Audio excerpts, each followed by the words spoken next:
evening, people, and welcome to take 2 of the pilot review show.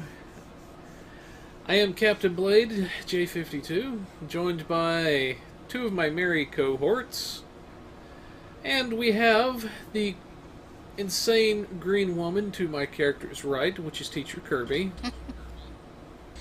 Yes. Glad we got out of that time loop there, boss man. Well, yeah. And we also have everyone's favorite RP hologram back there for a quick, the one that got us out of the time loop.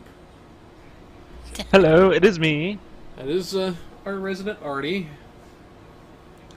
So, in case anybody is wondering, there was a sound issue present beforehand. Nobody could hear my fellow co-hosts. They can only hear me. The only thing which I could come up with is XSplit changed my sound settings from what it should be to something else. I actually have a built-in sound card in my computer, but I usually route everything to my headphones, so somehow it got changed to that sound card. But anyway. So, what we were attempting to talk about was our patch note, keyword patch note, for PlayStation 4, which has resolved an issue which was causing frequent memory-related crashes. So, comments on the note. Happy it's fixed. There you go. There you go. Pretty much sums it up. But moving along, we have our Beyond the Nexus Week 2 rewards for our console players. Yes, so for our Beyond the Nexus Suite 2 rewards, we have for week 2 the Trilithium Tricobalt Torpedo Launcher. And this one is part of the Trilithium Laced Weaponry set. And the 2-piece bonus is Speed Tweaks, which gives you firing cycle haste for energy weapons and a flight speed increase. This is actually quite a good bonus, and I do recommend, if you have the room for this, that you try and get a couple pieces of the set. Usually people will go for the energy weapon in the console, but if you can make room for the energy weapon and the torpedo, then that would be if you like flying torpedoes on your boat, then that would be a decent combination, and you can use the 2-piece set bonus. You also get, as you do with every featured episode, at the beginning of the week you get the weekly episode reward box, and this will give you an enhanced universal tech upgrade or a captain specialization point box. These are account bound and can be freely traded, and the specialization box requires your character be at level 60 or above. Comments, questions? I really love the torpedo. Just the sheer amount of damage and buffs you get from it with the 2-piece set and whatnot. And they don't have the 3-piece set yet, but they're going to love it. I'm sure they will. Yeah. And I would say definitely go out there, pick up the set if nothing else. While it's a low level, it's something decent to fill the slots. If you're a fan of Tricobalts, you'll definitely enjoy this one.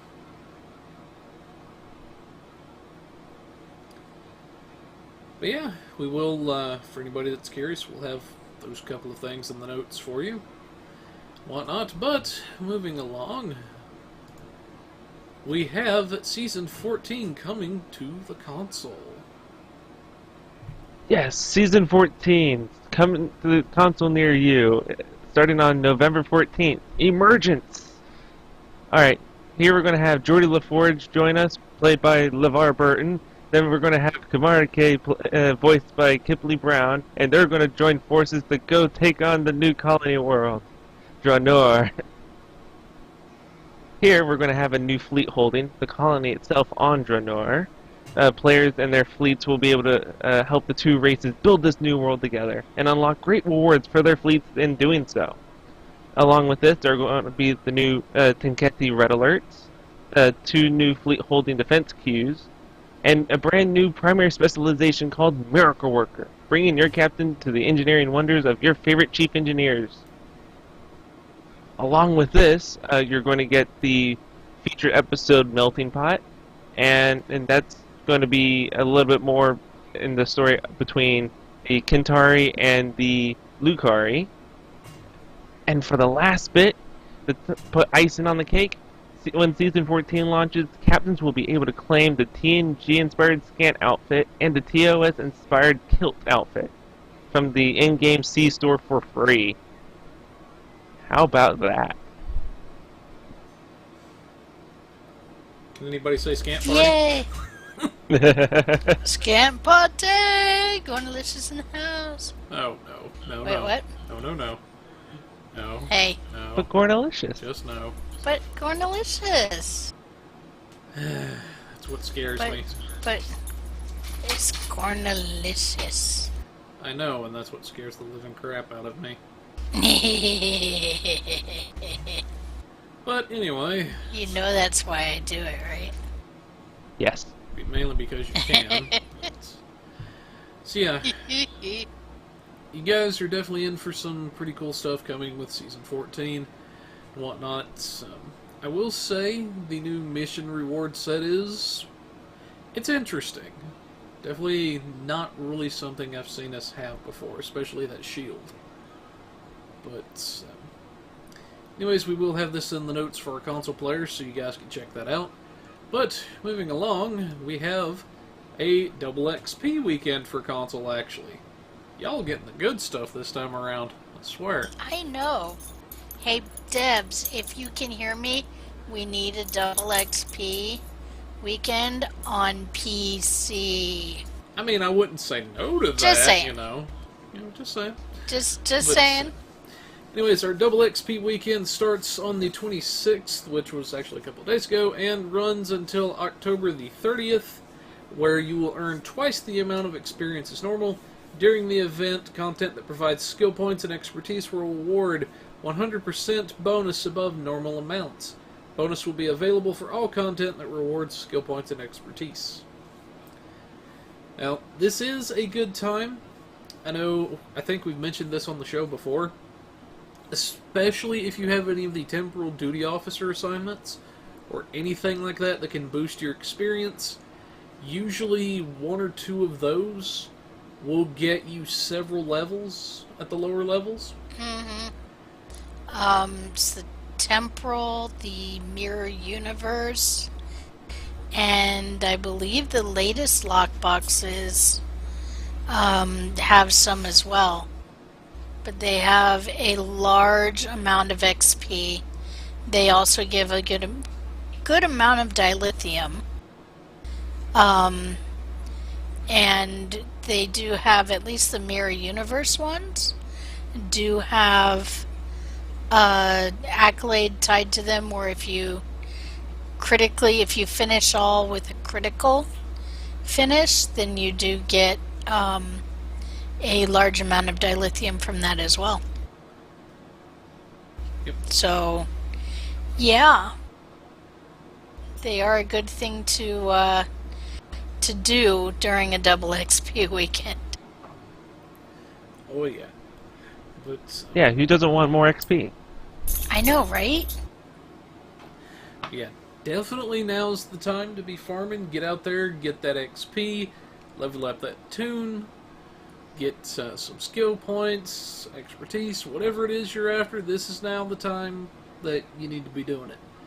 But anyways, moving right along, we have our PC patch notes for the 26th. And I think they were making up for the one note they had on PS4. by making a novel of patch notes on PC. So I'm not going to read all of them because we'd be here till next Sunday. But I will give a few highlights. For our Space Barbie, our Ship Barbie people, we widened the default range of registry numbers so that you can go from 1 to 999999. So 6 nines there for all Federation ships. Squeak. Sorry if you're not Federation. I don't know if this applies to you or not, but it only says for all Federation ships. Okay? And the crystalline entity, this is you may have noticed, various crystalline entity queues now include a UI bar displaying the current structure of the entity, as well as a bar that appears during absorption phases to show how much it has charged. Interesting. Let's see. Important things. Oh, added more color palette options to scans for the Space Barbie people. Gornalicious will be paying a visit to the tailor. And and again, I'm doing highlights. And let's see. And so you two pick your highlight too, because I'm gonna be asking you. Resolved an issue with the Romulan Miracle Worker Warbirds that was causing them to start with 50 power in all subsystems before innate bonuses, instead of the intended 40, as is appropriate for singularity drives. In other words, in Miracle Worker ships, it didn't matter whether you was Romulan, Klingon, or Fed, you all started with 50 power in your subsystems. Okay? So they did fix this. If you already, however, now here's the lovely caveat. This has been adjusted only for new versions of these ships. That means for ships that are opened after this patch. Existing starships that players have already commissioned. Okay, so if you opened it before this patch, will be updated at a later date. So if you opened it before the patch, currently there is no change. However, the change is coming. So don't learn to count on that extra 10 in your subsystems. Okay? But if you open a box new after this patch, you will have the normal 40 in all subsystems that a Romulan should have. Okay. Again, I'm looking at highlights. Resolved an issue that caused some warp and singularity cores to indicate they gave plus 1% power transfer rate instead of plus 100% power transfer rate. That is a tooltip only change. And where was the other one? Oh, Subspace Eddy console. Increased the damage dealt by eddies. Resolved an issue that was preventing the radius of subspace eddies from scaling with control expertise. And significantly improved the description. Okay, so that's a good thing. The pull strength of Gravity Well has been increased at all ranks. Yay! Sorry, couldn't help it. Yay. And it is glorious. Yeah. Increased the damage and pull strength of the spatial sinkhole console. Increased the damage dealt by the micro-projectile barrage console. So they've increased quite a few things. So go out and test those out.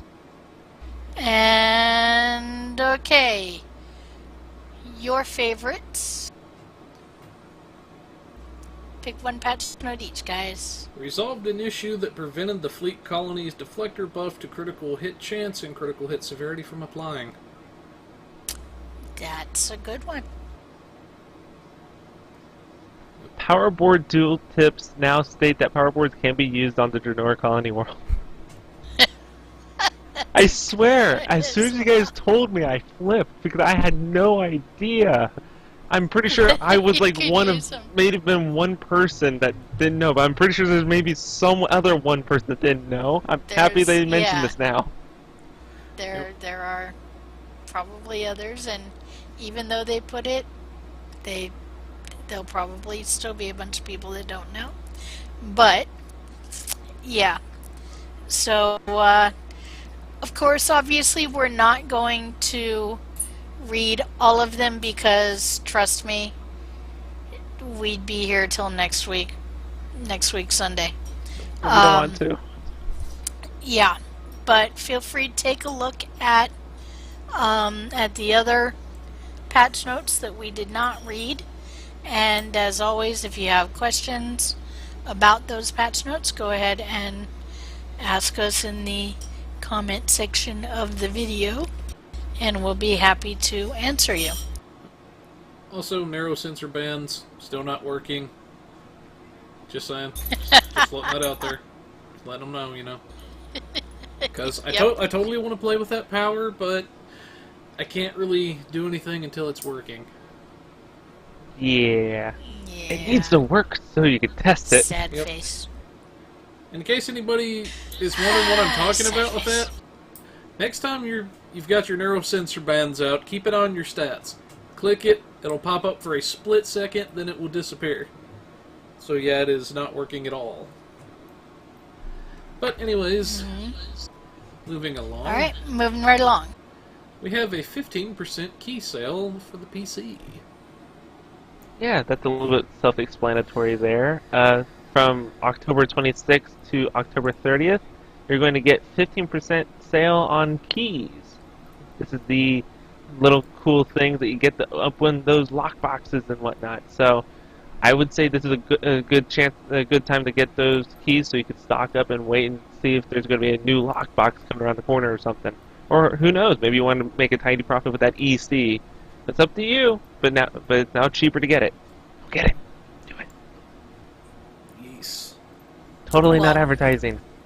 You know, the biggest reason to buy keys right now is actually a combination of this, the 15% key sale, and the article Chris is about to read. And that is our key ring bundle. But I totally didn't segue that. yeah, you totally did. But beginning on October the 27th, running until November the 9th, we have the keyring bundle back in game. Now, this is something that occasionally they will bust out. It is a combination of 20 keys and also an ultimate tech upgrade. Now, if you're already going to buy at least 20 keys anyway, then it's the same price to do this, and you get the tech upgrade with it. Now, what is so special about the tech upgrade is it will take any singular item, whatever you decide to upgrade, straight to Mark 14 Epic quality, with no dilithium cost whatsoever. So, maybe, let's say, you picked up a Jem'Hadar shield, you like, it's Mark 10, you don't really have the deal to upgrade it, but maybe you bought some keys. Well, slap that upgrade on it, you can take it straight to 14 Epic. Evil geniuses. Indeed. I'm telling Every you. time, yeah, it's every time, you know. You don't have any money in the bank because you bought something else. You see, Every time. No, see, I had just gotten on my free-to-play account, just gotten above 5k Zen, right? And I log in when these two things go up.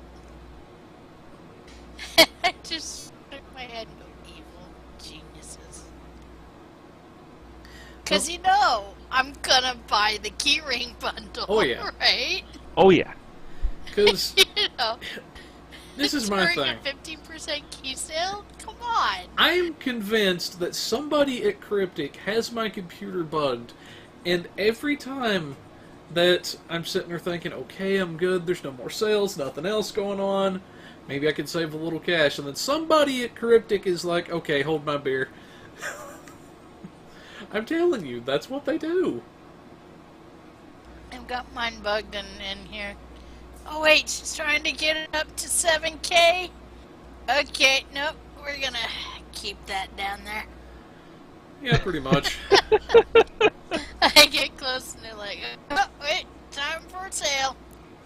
Yep. Every time. But one thing I would give this bit of advice out. We do like to mention this whenever they do bring the keyring bundle around. Save the Ultimate Tech upgrades for something that you know what you're going to be getting out of it.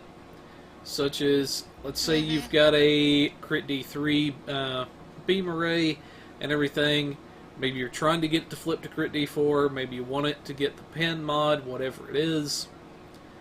Or whatever combination it is. Unless you already know what you're going to get, don't use this item on it.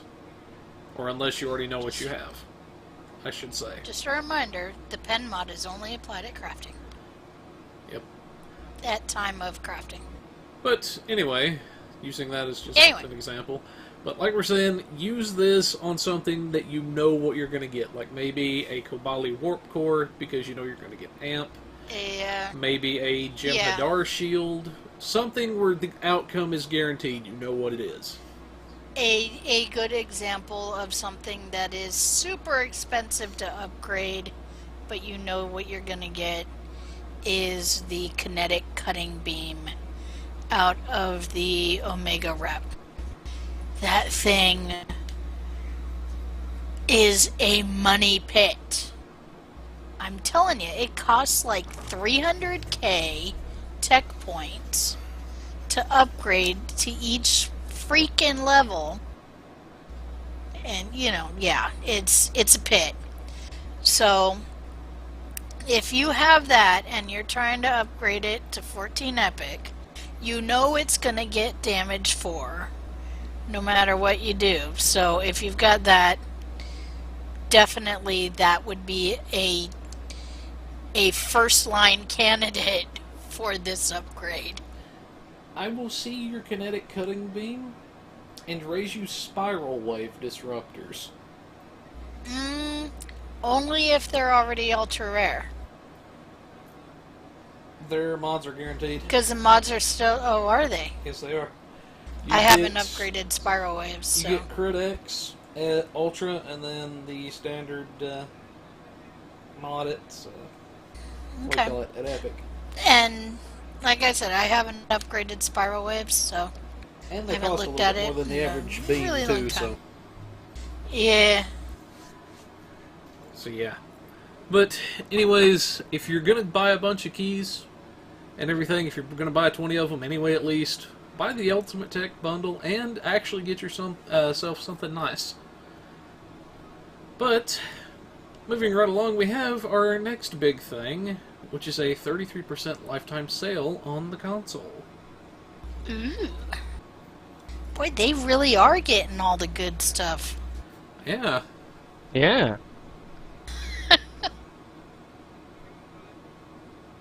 Okay. That's me, that's right. Okay, so...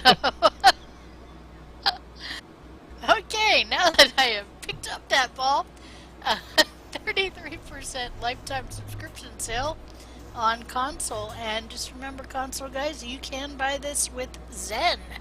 So if you have saved up your Zen, now would be the time to cash it in on the lifetime subscription sale. Lifetime subscription is a pretty good investment in my opinion.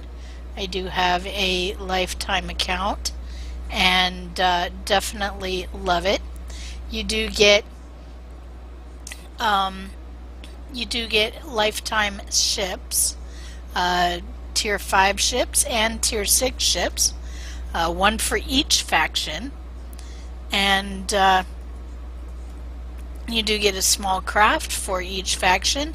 You get additional character slots, you get additional inventory and bank slots, you get a free account bank, you do get 4 respec tokens per character, as well as 1 token per rank as you level, extra starship slots, ship upgrade token sent via in-game mail. You get an extra 1,000 dilithium refinement every 48 hours, special fireworks, faction-specific EV suits. You get to play as a liberated Borg or a Talaxian on both Federation and Klingon factions, access to the captain's table, exclusive game insignias, exclusive veteran uniform pieces, priority login, veteran ship material, Mugato companion, 5% skill point and officer skill point boost buff to player and team, android bridge officer costume piece, costume pieces, I should say, various titles, and that is it. So you do get 33% off between now and November 23rd. And note, once this is purchased, in order to receive the rewards, a character must be at least level 5 and have completed the tutorial. Upon reaching level 5, log out, then back into the game. And lifetime subscription will be available on Xbox One and PlayStation 4.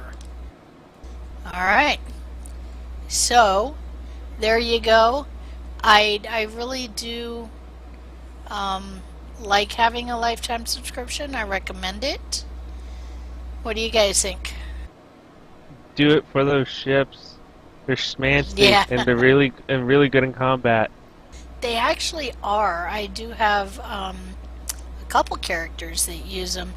They are nice default ships to start out with on your, if you're like me and you're an altaholic.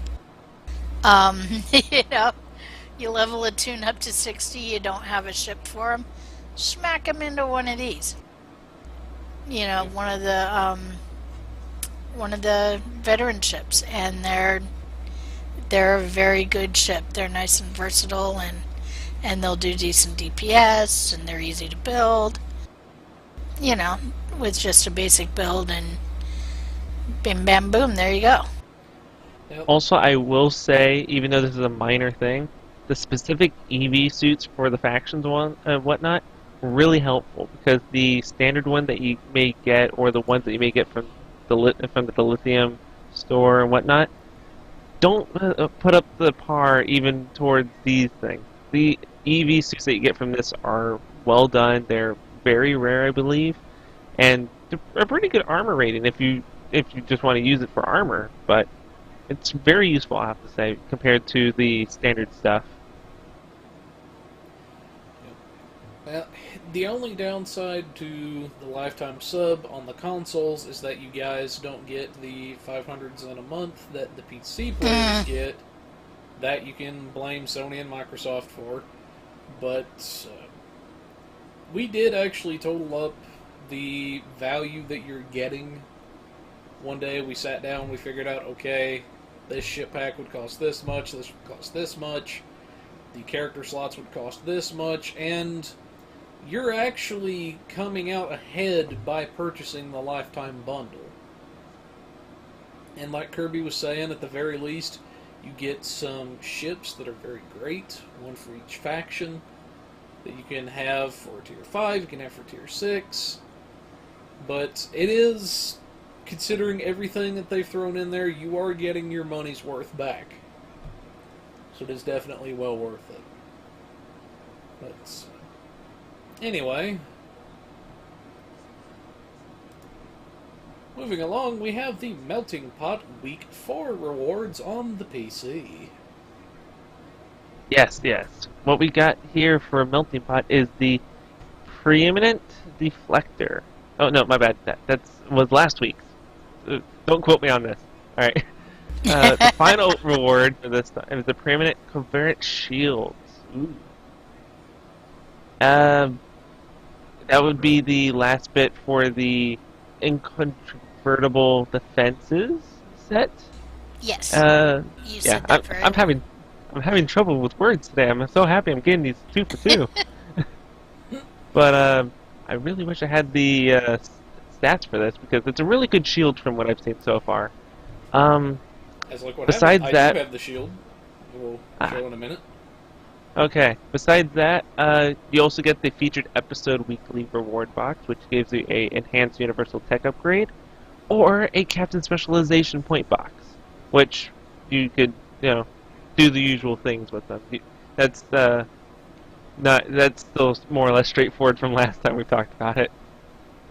But since we're going to get, wait, it doesn't have the 4-piece set bonus here. I'm blind. No, there it is.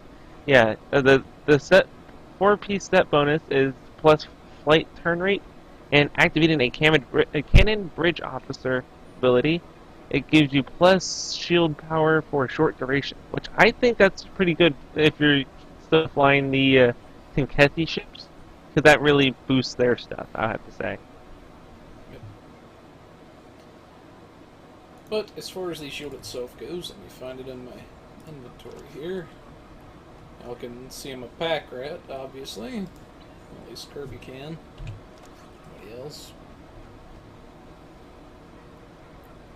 Alright, so here is the stats on the shield. You can kind of see what it's got. If I get tangled up in all my computer cords. Now this shield, this is what I was talking about earlier. It does the shield facings a little bit different than what we've seen before. It has a maximum forward shield capacity of about 6925.9. Maximum left and right shield capacity of 7618.5. Maximum rear shield capacity of 10,388.8 with a 10% bleed through. 236 shield regen every 6 seconds. Plus 25 resist to control debuffs. Scales with shield power. Reduces radiation and anti-proton damage to shields by 20%. And then you can see the actual numbers for the set bonuses that Artie was talking about. You got the 30 kinetic damage resist for the 2-piece, the 40% Tetrion, or 30% Tetrion, 40% maximum shield cap for the 3 set. Then 20% flight turn rate, and activating a cannon bridge officer applies 7.5 shield power for 10 seconds. I can't words either tonight. Must be a thing. But yeah, that's what we've got for the shield. It's actually the first time I've ever seen them do the shield settings like that, or the various shield facings. But anyway,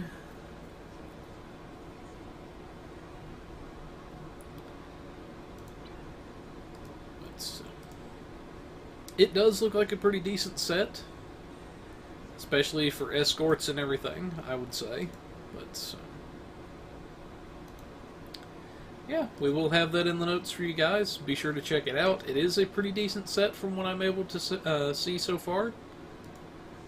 But, moving along, we have the Halloween costume contest.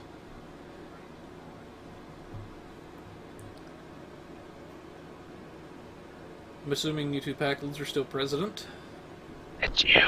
It's your Yes, I thing. know. I was making sure y'all was still here because y'all was I quiet on know, me. right? Make sure we waiting, wouldn't have more 'cause- sound stuff. But anyway, No, you can totally not hear me. I'm invisible. This is how it works. The Earth celebration known as Halloween is spreading to the galaxy's greatest vacation destination, and you can show off your costume to win a piece of Star Trek Online history. This Tuesday, October 31st, Ambassador Kale will bring a special live stream to Risa at 3 p.m. Pacific Time. Show up to the dance floor at any time and you can enter into a costume contest to win an original boxed copy of Star Trek Online, autographed by the entire development team. This contest will be judged by STO's lead character artist Ian, how do I say his name? Castaneda? Castaneda, yeah. Fair warning, dude. If you see this, my apologies for butchering your name. I legitimately couldn't figure out how to pronounce it. But, yeah, so, lead character artist, that guy. And, so make sure you show up looking your best. Then it gives a schedule breakdown for everything that's going to be going on. 3 p.m. Ambassador Kale will appear on the Risa dance floor on PC, and the judging will begin. We'll head to 3 different instances to make sure we get the most people we can involved, which means there will be 3 different winners. Ambassador Kale will appear on Risa, and this is at 4 o'clock. Ambassador Kale, about said Ambassador Risa, good lord, will appear on Risa dance floor on PS4, and, yeah. So at 3 p.m. PC will be judged, 4 p.m. the PlayStation 4, then at 5 o'clock the Xbox One. It says, we'll be judging based on originality, consistency, and creativity. You can only win the contest once, so please no hopping between instances trying to win. So, yeah. Definitely something for our Space Barbie folks out there, which everybody says is the true end game. Space Barbie, you know, just saying. But, so yeah. Any comments from the panel? No. This gives me inspiration now. Yeah, I know, right? Which is even more inspiration than New Colors trying to get that skirt pink. Yeah.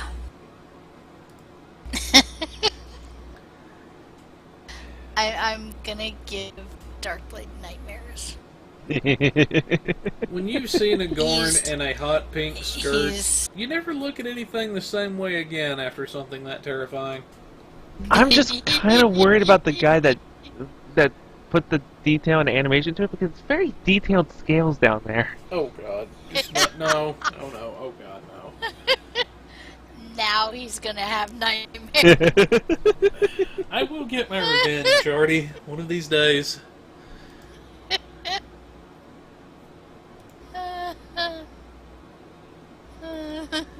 But anyways, moving along, we have the champions of Sompek Round 1 leaderboard. But yes, and now I get to butcher some names. Yep. Yep. Alright, so the champions of Sompek is rolling on. Remember, as detailed in this blog, take your friends into the arena of Sompek on Xbox One and PS4 and send a screenshot of the highest level you've reached to ambassadorkale@gmail.com. The top 3 places will walk away with great prizes, and the top 2 will win some rare ships. See the original blog for full details and rules. Here's the current leaderboard. So we have Nouveau. His team got to round 96. Chronic Commander and his team got to round 86. Electric Dragon 3 and his team got to round 58. Tomega and his team got to round 46. And Gobane and his team got to round 33. So those are the top 5. Let's see if you can do better. I believe in you guys. You can do the thing. Use the Force. Oh wait, wrong franchise. You can do it! Okay, no. Nobody watch Little Nicky? Leave it to Steve. What do you say? Pow, I right in the can't butthole. see it. And there it is. But, yeah. There you go. We'll have this in the notes for you guys, so you can check out the leaderboards, and it does link to the original blog as well. But that's what we've got as far as articles and stuff. There's a bit to get through this evening. But finally, we have arrived at our budget build. Budget build. And this is actually for a bare bones Kronos tank. This was apparently one I'd found that I did a while back. I've modified slightly for today's season and everything. But this particular Kronos tank is based in Polaron. For the forward weapons, we have the neutronic torpedo, the Thoron-infused Polaron, a Dominion Polaron beam, and the piezoelectric Polaron beam. Then for the aft, we have 4 more of the Dominion Polaron beams. The Dominion Polarons are the ones that come from the Boldly They Rode mission, so you get to hear Curland here quite a few times. But for our shields, our engines, deflector, and warp core, this is a set that we feature quite often here on the show, and that is the Soul Defense set. This comes from the Midnight mission.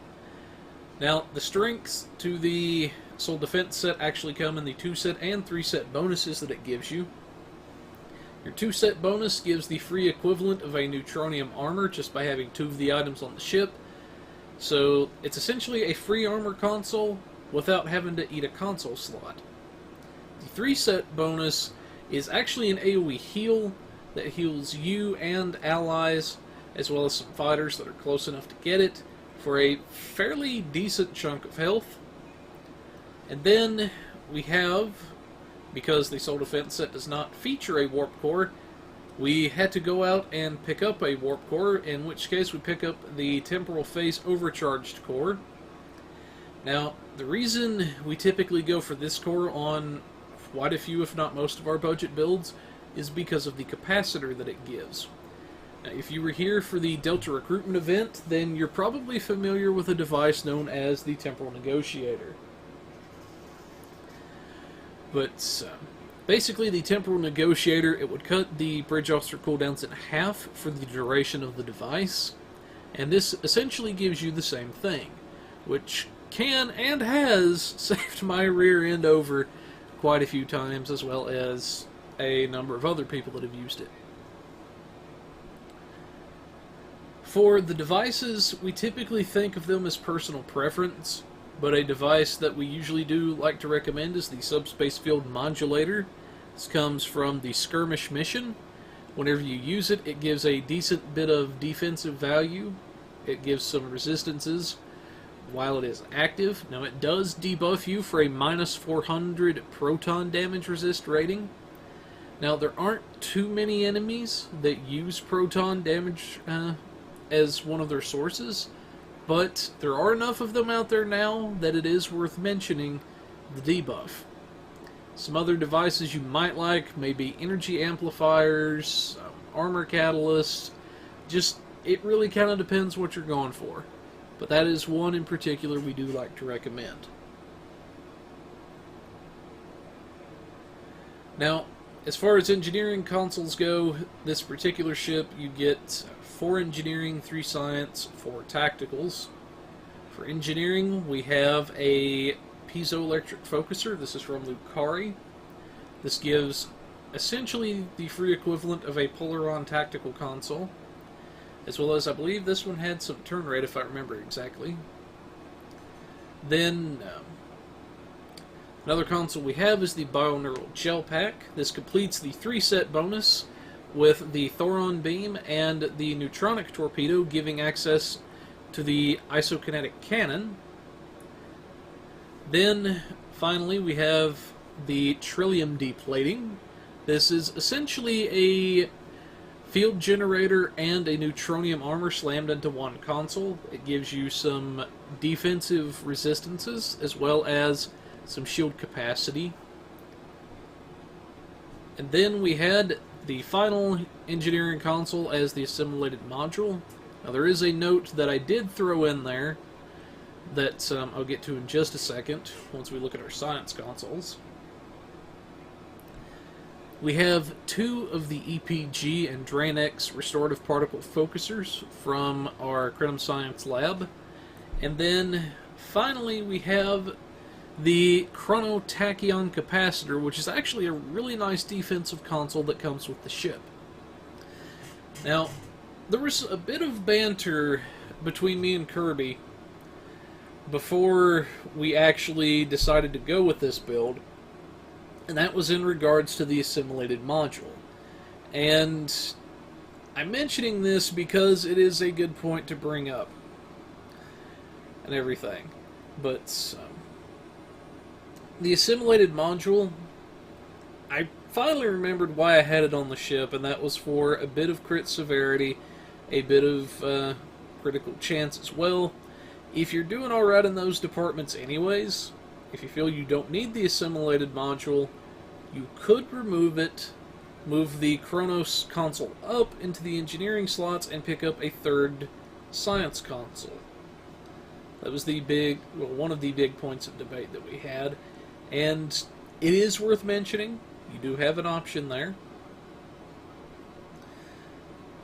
Otherwise, for tactical consoles, we still don't have a source of Polaron tactical consoles yet, so we have to source the general tactical consoles. These are from the Terminal Expanse in the Yesterday's War story arc. In order to see the mission Terminal Expanse, you must have completed all prior missions in that story arc, otherwise it will not show up in your list of missions. As far as hangars go, we typically prefer to just let people use whatever they wish, is at least what we tell everybody. In this case, I had slotted the ones from the Chronos, mainly just because. As far as our skills go, kind of standard for what we usually do here. We've got 2 points into our improved shield and hold cap, a point into shield and hull restoration. We've maxed out our energy weapon training, picked up improved EPS flow, the impulse expertise. We've picked up improved control and drain expertise. We've maxed out our advanced targeting expertise to offset the accuracy penalty to fall and other firing modes. Advanced defensive maneuvering makes us harder to hit. We've picked up all of our points in our hull plating. We have 3 points in advanced shield hardness, which gives reduced damage to shields. We have the advanced weapon amplification and specialization for free crit chance and severity. Then we have defensive and offensive subsystem tuning for extra power. We've picked up all 3 points in exotic particle gens, as well as all 3 in long-range target sensors to reduce weapon drop-off. Then you have your choice of either the hull penetration or the shield penetration. I typically prefer shield pen. Kirby typically goes more for hull pen. There really is no right or wrong answer, as you can make arguments for either one. But as long as you've got at least one of them, you're doing good. Our final point is in warp core potential for some extra free power, especially at the lower levels. For specializations, we decided to go with the Temp Ops as the primary, to take advantage of the ship being a temporal ship, as well as some of the other nice buffs and powers that come with that. Then Strategist as our secondary. This gives some nice defensive value, and potentially even offensive value as well, depending on the situation. For our traits, we have Elusive for free defensive value, Accurate for the space weapons to offset the fall penalty a bit more, Beam Training for free beam damage, Grace Under Fire is the engineering career-specific trait. We slotted this because the builder defaults to engineers. If you are not an engineering character, you'll just swap in your own career-specific trait. Then, oops, clicked the wrong button there. The next one we have is Nanite Repair Matrix from the Midnight Mission, which is a hull heal when you drop below 50% hull. Point Blank Shot from the House Peg mission. It increases your energy weapon damage the closer you are to a target, up to a certain maximum. Operative for a little bit of crit chance and severity. Then we have Projectile Training in this case, to kind of mix it up a little bit, to give something extra to the Neutronic. Then we have Fleet Coordinator for free damage based on the size of your team. For Starship traits, this is one of the times when you're actually able to get 4 traits onto a ship. We have Unconventional Tactics that comes to us from Strategist. Your Brace for Impact increases damage for a short period. The Best Defense, which gives a hull healing buff along with normal effects to your attack patterns. Nonlinear Progression, which is something from the Temporal Operative specialization, or Temp Ops. Then finally we have Exotic Modulation, which comes from the Chronos itself. Using Directed Energy Modulation or any Temporal Operative ability will provide a large boost to exotic damage for a short time. So, essentially, you pop a Temp Ops power or Directed Energy Modulation, you get Big Boom Boom for your science powers. Smooth. Yep. Very smooth. Which explains why I had Directed Energy Modulation on there originally. Yes, it does. Yeah. I wasn't thinking about that earlier, but... Neither was anyways. We have Advanced Targeting Systems for one of our reputation traits. This gives us a fairly nice chunk of crit severity. Chrono Capacitor to further reduce our Bridge Officer cooldowns. Advanced Engines for a bit of flight speed and turn rate, because you're going to kind of need it with the Chronos a little bit, I think. Then Precision for a bit of free critical hit chance. For active reputations, you have the Anti-Time Entanglement Singularity, the Biomolecular Shield Generator. That's the little green ball or bubble you see people using a lot in team-based content. Then we have the Deploy Sensor Interference Platform, which taunts enemies off of you for a brief time. Then finally we have the Quantum Singularity Manipulation, which, whenever you activate it, gives a plus 100 boost to all science stats, as well as giving you a temporary shielding effect. Now, what we always like to do is we'll pop our Quantum Singularity Manipulation first, throw any other exotic buffs out that we can, then we'll follow up with our Anti-Time Entanglement Singularity, perhaps maybe a Gravity Well, or any other things we've got in there, and you get a lot more mileage out of your anti-time by doing that. And let's see, Bridge Officer powers, the last thing we've got. For the ship, you get a Lieutenant Universal / Temp Ops, a Lieutenant Commander Tactical, Commander Engineering / Temp Ops, Ensign Engineering, and Lieutenant Commander Science. Now, for the Lieutenant Universal words / Temp Ops, we decided to make this a tactical in this instance. Now, the powers that I recommended were the Torpedo Spread 1 for your Neutronic, and a Fall 2. For Lieutenant Commander Tactical, you have a Tactical Team 1, you have your Attack Pattern Beta 1, and then you have your Fall 3. For your Commander Engineering / Temp Ops, you've got an Engineering Team 1, an Emergency to Weapons 2, Reverse Shield Polarity 2, and then your Recursive Shearing 3. For Ensign Engineering, you have a duplicate of Emergency Power to Weapons, Emergency to Weapons 1 in this case, which will let you keep that up a lot more often. Will actually be up permanently. which is also a lot more often, just saying. Yes. Then you have your Lieutenant Commander's Science. We have a Science Team 1, recharges our shields a bit, purges certain debuffs such as subnucleonic-based effects, which a lot more enemies are starting to use. Then we have Hazard Emitters 2, which purges certain hazard effects such as the Borg Plasma Torpedoes. Then finally we have the Gravity Weld 1, which I don't really think needs much of an explanation. No.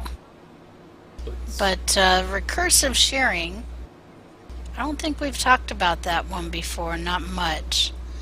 It is one that the DPS you get from it, or the damage that you get, or mileage you get out of it, is based on not only you but the team.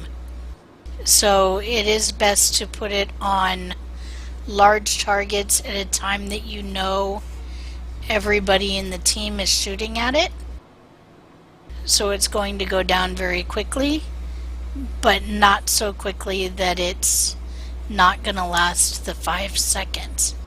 Because the way this works is you apply it to a target and it takes a snapshot of the target's hit points, and then it waits 5 seconds, takes another snapshot, and then takes 30% of that, 40% of that, and then applies it to the target as damage in one big shot.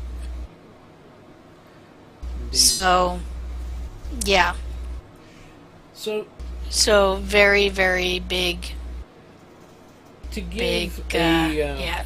To give a basic example of what she's talking about is, let's say when it starts out and everything, between when it ended, there was 1 million damage dealt to the target. Whenever it goes to apply the additional damage, that would deal about an additional 400,000 on top of that, assuming it's about a 40% application. But anyway, continue on. Yeah, so that's actually what I was going to say. But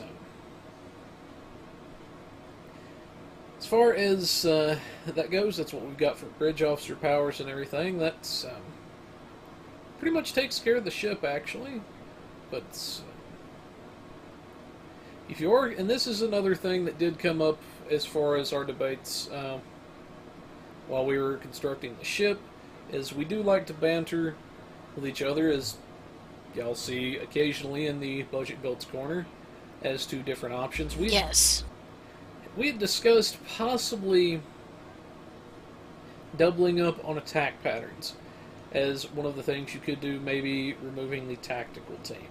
If need be, then going with a Fall 1 and essentially picking up a second attack pattern beta. Now, I personally, for tanking, think that between the Bioneural Gel Pack on the ship as well as the Chrono Capacitor, you're doing pretty good on cooldowns anyway. But if the concern is there that you want to keep your attack pattern beta up more, that is an option you have. Well, and I'm just going to say it, and this is, it actually kind of leads into the teacher's corner, but DPS 101, beginning DPS anyway. The basic thing you always want to have when you use your beam special attack, whatever it is, or your weapon special attack, whatever it is, you want to be able to pair it with an attack pattern. So if you're going to have 2 fire at wills, you should have 2 attack patterns. Question. That way, yes. Is Poe cooking something in the background? He's running some water, yes. He's going to be making some bit. hot cocoa. But anyway. But, yeah. So, basically, I would actually, yeah, I'd take out the TAC team, put that as a fire at will 1, and then put another attack pattern beta in there, so that every time I activated a fire at will, I would have a attack pattern to run with it. But, Softens them up a bit. as a tank, you can get away with a little bit of things like what I've done here, more so than you can as a pure DPS ship. Like Kirby's saying, yes, definitely that is one thing you would want to do if you don't have the cooldown reduction to use, is to double up on attack patterns, beam attacks, that sort of thing.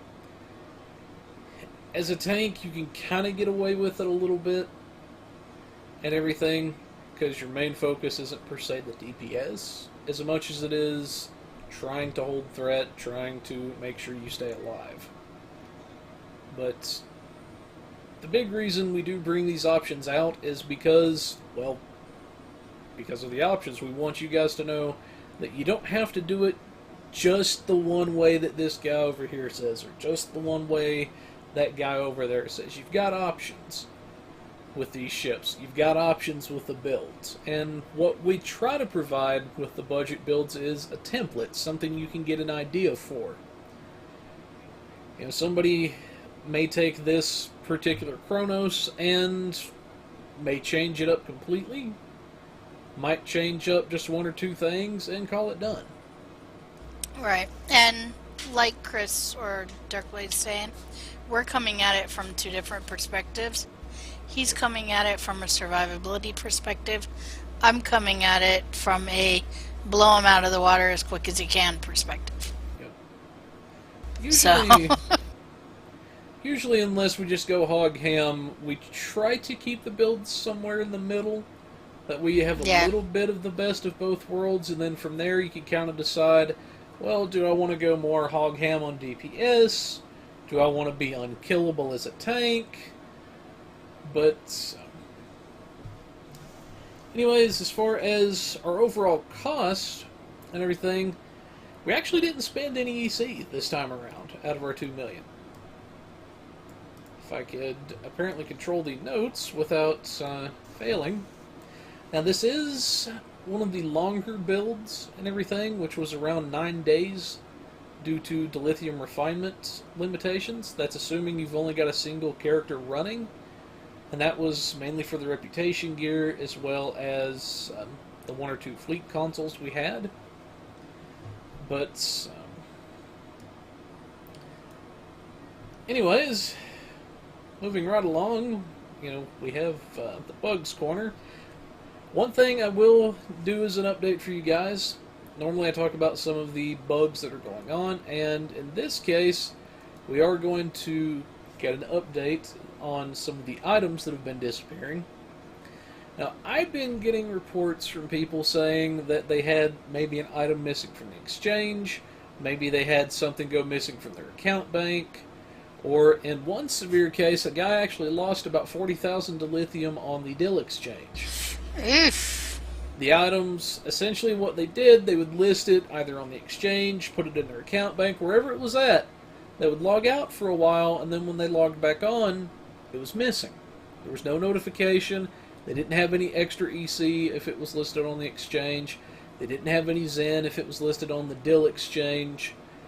And it was just gone in some cases. 1 or 2 of the guys did get lucky, and the item showed up several days later.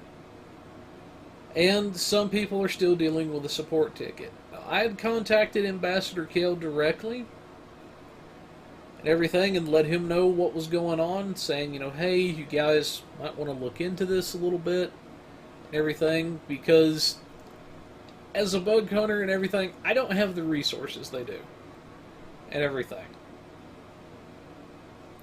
I'm essentially just a player like you guys with a fancy little green title next to his name on the forums. That's pretty much it.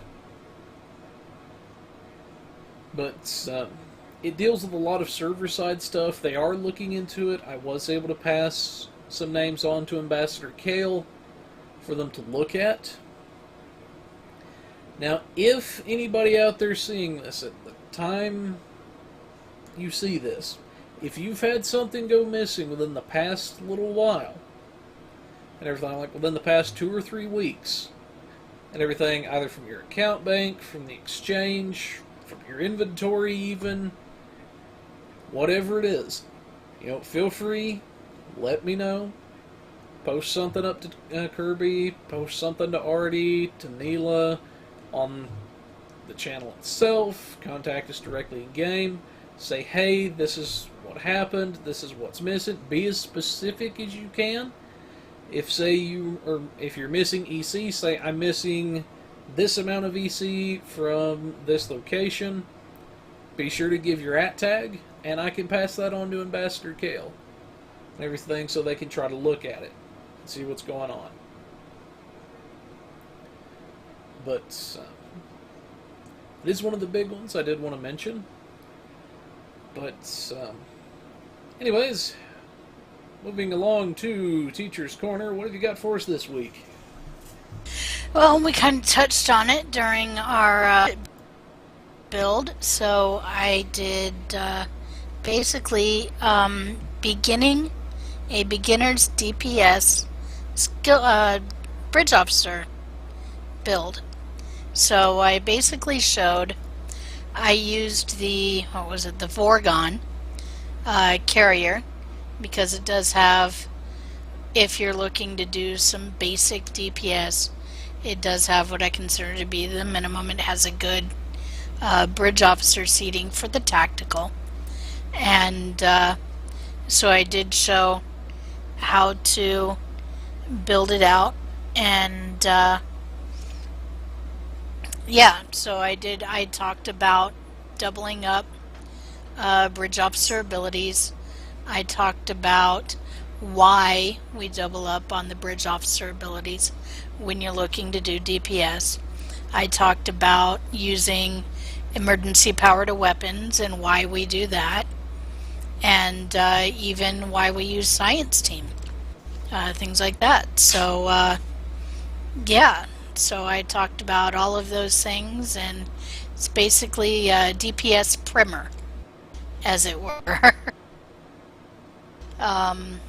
Yeah, so you should be able to come out of it with a understanding of how to do a very basic, no frills, bare bones bridge officer seating if you're wanting to start out with some DPS.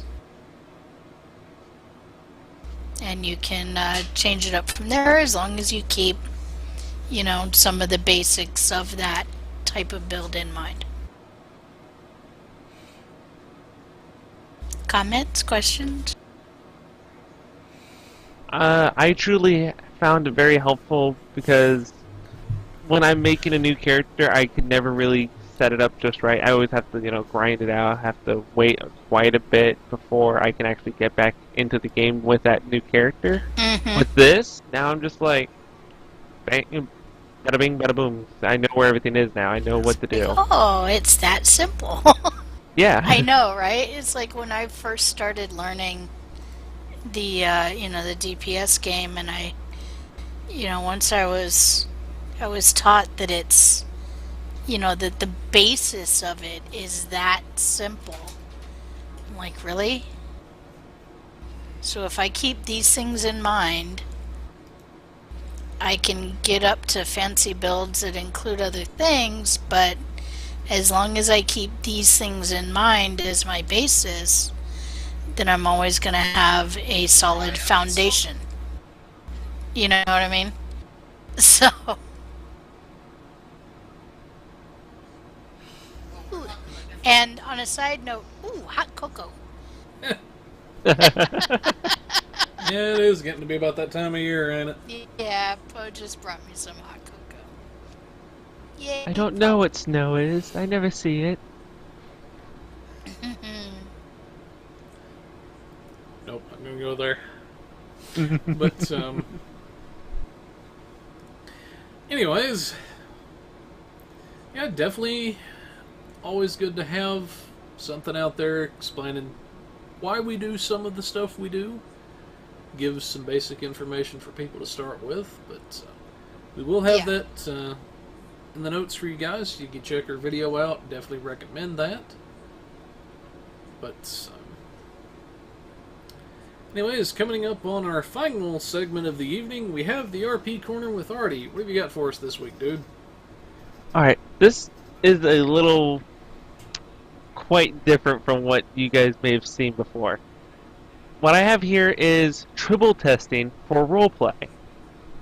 Now, Really? don't get me wrong. Yeah, yeah.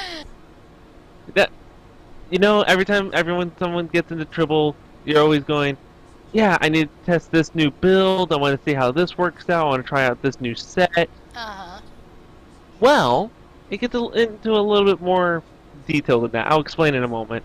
For those that don't know what Tribble is, it's one of the test servers for Star Trek Online for testing the new patches and updates, whatnot. Now, for RPers, to get into the nitty-gritty of it, a player could easily grab whatever ship, item, and costume to play with and experiment with however you want it to work on this server. You have a lot of the resources easy to grab. You know, on Drozana they have a vendor that gives you a bunch of fleet marks and whatnot, Dilithium, basically everything but Lobi. If you still have to do some of the rep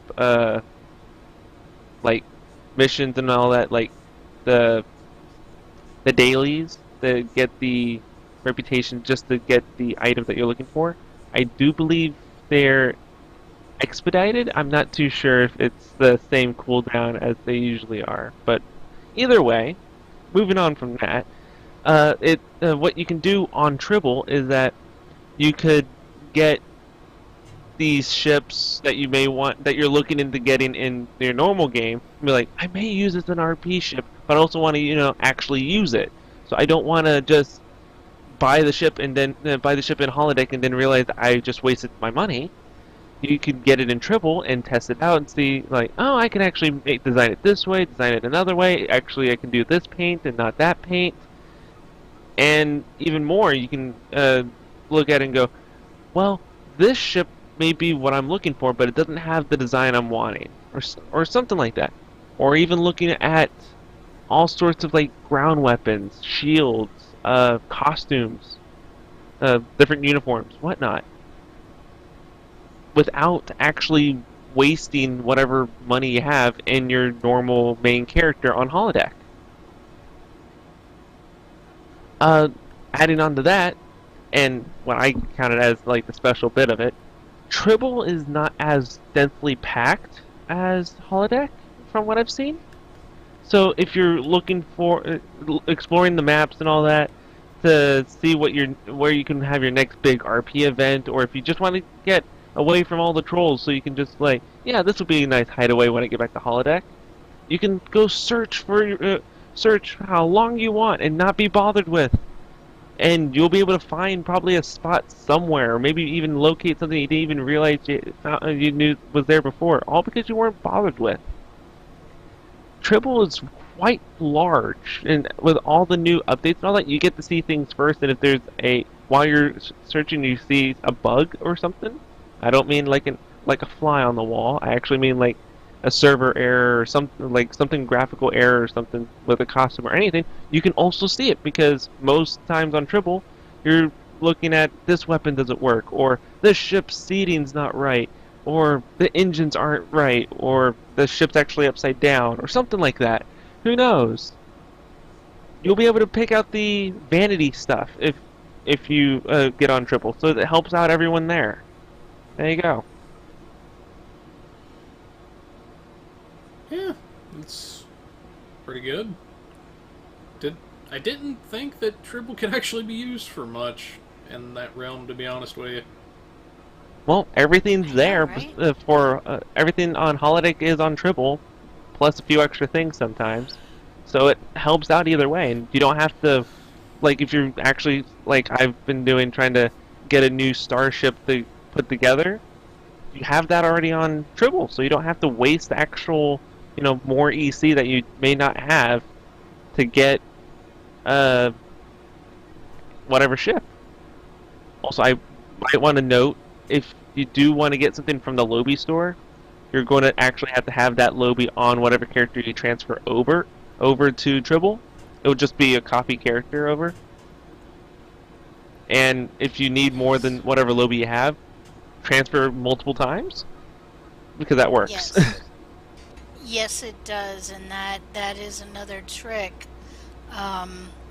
If you are going to like try and get something out of a lockbox and you only have a few keys, copy that character over multiple times and you'll be able to consolidate the keys and just keep going until you have as many keys as you need. So yeah. Also, I will mention that whatever you do on Tribble does not revert back into Holodeck. Like, if you suddenly get a really cool ship and all that in Tribble, you can't just bring it back over to Holodeck and be like, look what I got, guys. It doesn't work that way. I know some people will be like, oh, I'm going to do this and actually get ahead of the game and all that. No, that's not how that works. I wish, though. Everybody in the game would have already done it.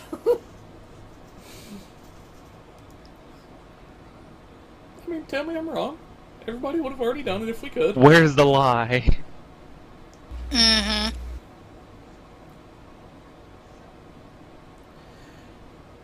Yeah.